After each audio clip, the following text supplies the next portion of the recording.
Hello everyone, I am Ifra. Hope you are doing well. तो start करते हैं आज का टॉपिक।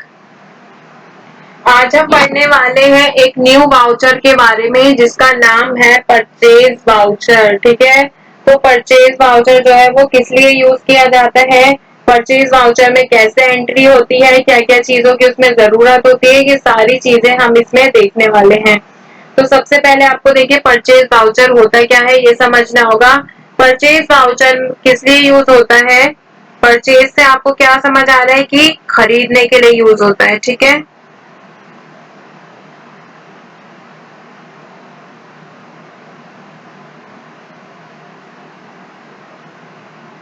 तो अगर मैं इसके यूज की बात करूं तो खरीदने से रिलेटेड ही इसमें हम जो डेटा होता है वो एंटर करते हैं। तो परचेज वाउचर किस लिए यूज होता है, रिकॉर्ड करने के लिए कंपनीज की जितनी भी परचेज की ट्रांजैक्शन होती है, चाहे वो कैश पर हुई हो, चाहे वो क्रेडिट से हुई हो, या फिर वो बैंक से हमने परचेज किया हो, मतलब कि अपने बैंक से पैसे कटवाए हो। ठीक है, ये बहुत ज्यादा इम्पोर्टेंट रहता है क्योंकि इसमें सारी डिटेल्स होती है गुड्स की, जो चाहे वो गुड कैसा है, कितना हमने अमाउंट खरीदा था, कितना उस पर डिस्काउंट लगा था, कितना जीएसटी लगा था, सारी चीजें उसमें जो लिखी हुई होती हैं। इसलिए क्या होता है, परचेज वाउचर इंपॉर्टेंट होता है। बस आपको बेसिक बात क्या याद रखनी है कि ये रिकॉर्ड करता है परचेज ट्रांजेक्शन कंपनी की। ठीक है, और इसमें क्या होता है, वाउचर मोड में या फिर इनवॉइस मोड दोनों में ही हम एंट्रीज कर सकते हैं। तो आज हम देखेंगे परचेज वाउचर के बारे में। आपको गेटवे ऑफ टैली पर आना है, अकाउंटिंग वाउचर्स पर एंटर करेंगे। अब परचेज वाउचर होता क्या है ये तो आपको समझ आ गया, बट इसका जो यूज होता है किस किस तरह से हम कर सकते हैं, मतलब कि अलग अलग मोड में।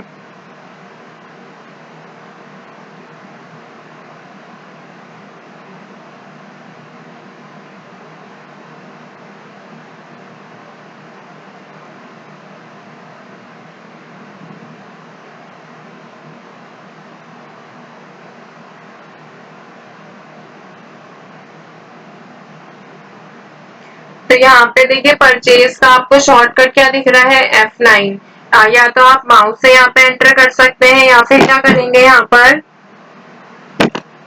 F9 पे फंक्शनल कीज है उस पर एंटर करेंगे तो परचेज वाउचर जो है यहाँ पर ओपन हो गया है। तो देखिए यहाँ पे आप अलग अलग मोड्स में जो है एंट्रीज कर सकते हैं। तो इसके लिए आपको क्या करना होगा, F12 पर एंटर करेंगे।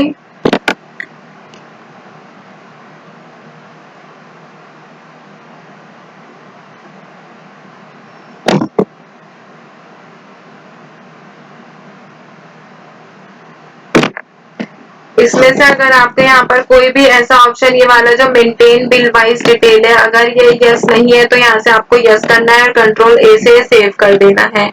ठीक है, अब देखिए यहाँ पे आपको राइट हैंड साइड में एक ऑप्शन शो हो रहा है अकाउंटिंग इनवॉइस, एक शो हो रहा है यहाँ पर परचेज का, परचेज वाउचर में ही एस वाउचर। तो यहाँ पे क्या करना है, आप देखिए आई के नीचे सिंगल लाइन है, बी के नीचे डबल लाइन है यहाँ पे। तो हम क्या करेंगे, ऑल्ट आई अगर दबाते हैं यहाँ पर ऑल्ट आई, तो ये क्या हो गया, आइटम इनवॉइस के फॉर्म में यहाँ पर एंट्रीज होंगी। ठीक है,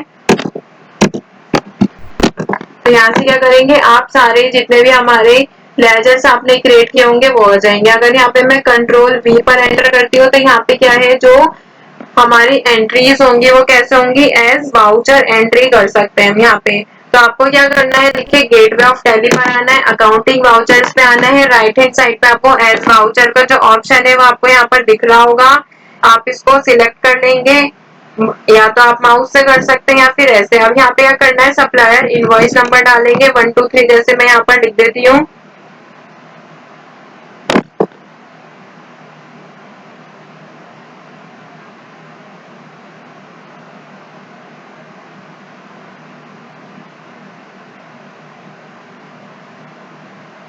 अब इसके लिए क्या होता है, हमें स्टॉक आइटम, स्टॉक ग्रुप्स, ये सब हमें क्रिएट होने चाहिए पहले से।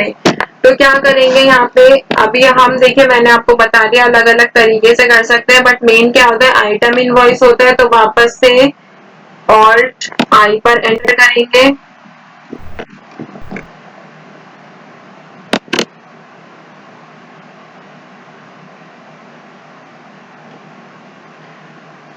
यहाँ पे सप्लायर इनवॉइस नंबर डालेंगे, पार्टी डालेंगे। पार्टी में क्या डालना होता है कि जो भी हम परचेज कर रहे हैं वो कैसे कर रहे हैं, ठीक है। तो यहाँ पे मैं कैश से अभी कर देती हूँ। यहाँ पे देखिए अदर रेफरेंसेस है कि अगर आपको और कुछ लिखना है तो यहाँ से लिख सकते हैं। सप्लायर कौन है यहाँ पे आप लिख सकते हैं, मतलब कि जिससे आप खरीद रहे हैं, चाहे तो आप कैश लिख दीजिए यहाँ पे या फिर आप ABC लिख सकते हैं, ठीक है।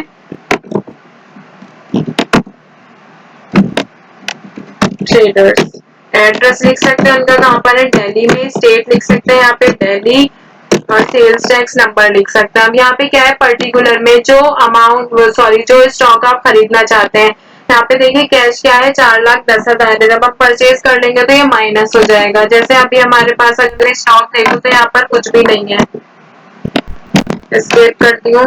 तो यहाँ पे क्या है, सिर्फ लेजर्स आ रहे हैं, यहाँ पे हमारा कोई भी स्टॉक आइटम क्रिएट नहीं है। तो ऑल्ट सी पर जाएंगे,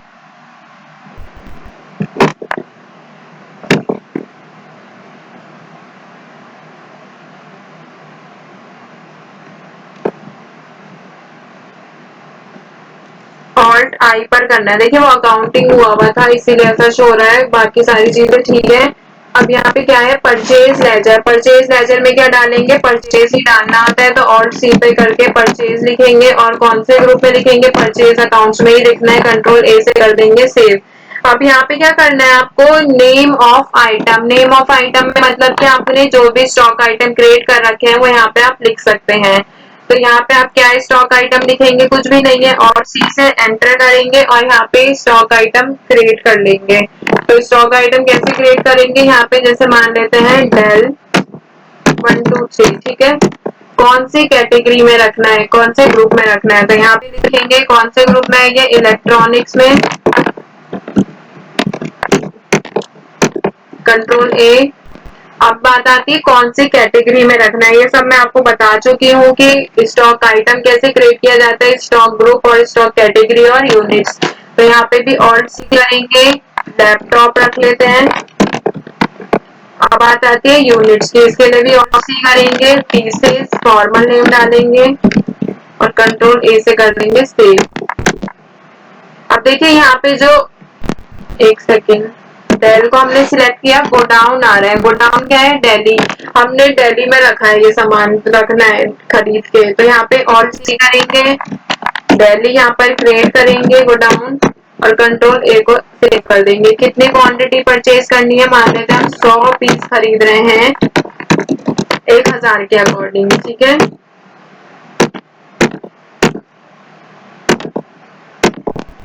कंट्रोल A से कर देंगे सेव। अब देखेंगे यहाँ पर आकर प्रॉफिट एंड लॉस में आएंगे, तो यहाँ पे परचेज किया है हमने। परचेज अकाउंट जो है वो पहले शो नहीं हो रहा था, अब ऐड हो गया है। 1,00,000 का हमने परचेज किया। क्या परचेज किया, एंटर करेंगे। तो कैश से परचेज किया है क्या, डेल 1 2 3 स्टॉक, ठीक है। तो यहाँ से वापस आते हैं, स्टॉक समरी पे आएंगे, तो हमने इलेक्ट्रॉनिक परचेज किया है यहाँ से 1 लाख रुपीज का। आप यहाँ से देख सकते हैं 100 पीस खरीदे हैं 1,000 के।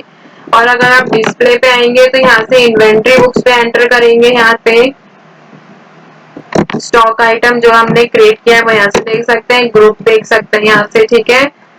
बाकी वापस जाते हैं, यहाँ पे डे बुक में भी आप देख सकते हैं। काफी सारे ऑप्शंस होते हैं जहाँ से आप अपनी एंट्रीज को डिस्प्ले कर सकते हैं, ठीक है। तो आई होप आपको अकाउंटिंग वाउचर में परचेज जो है वो समझ आया होगा, कैसे किस मोड में, यहाँ पर आइटम इनवॉइस की मोड में, ठीक है, कैश से रिलेटेड। तो सबसे पहले आप या तो आप direct hand to hand create कर सकते हैं, नहीं तो आप क्या करेंगे, यहाँ पे आएंगे इन्वेंट्री इन्फो में स्टॉक ग्रुप क्रिएट कर लेते हैं। जैसे यहाँ पे मैं क्रिएट कर लेती हूँ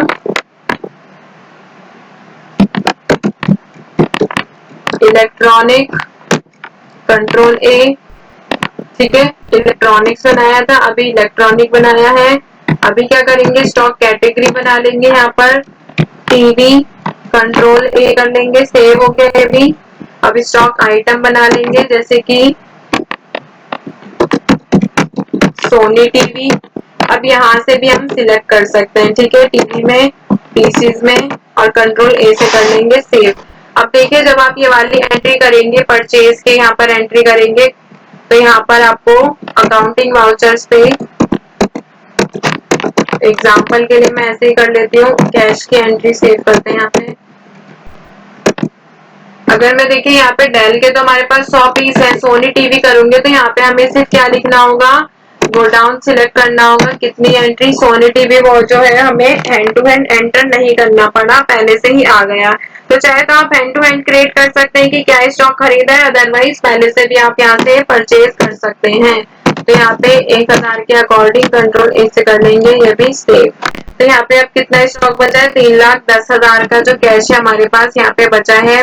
प्रॉफिट एंड लॉस में आएंगे, परचेज कर चुके हैं इतना, इनडायरेक्ट इनकम इतनी है, एक्सपेंसेस इतने हैं, यहाँ पे परचेज हमने इतना कर लिया। क्लोजिंग स्टॉक पे जाएंगे तो यहाँ पर आपको शो हो जाएगा, ठीक है।